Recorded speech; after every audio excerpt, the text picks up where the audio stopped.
Assalomu alaykum obunachilar, sog'misizlar, omonmisizlar? Sizlarga yog' narx bilan tanishtiraman. Ko'rib tomosha qilib boraverasizlar. Videomizni like bosing, obuna bo'lib qo'ying. Siz boshlaymiz. Yine yog' 120dan, 115dan, 100dan, 43, 45, 45 yine. Her xil narxda 22 shimishga yog'lar 23dan, yine 45dan yine.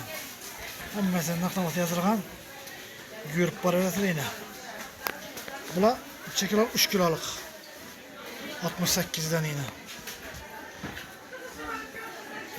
70 110 yine.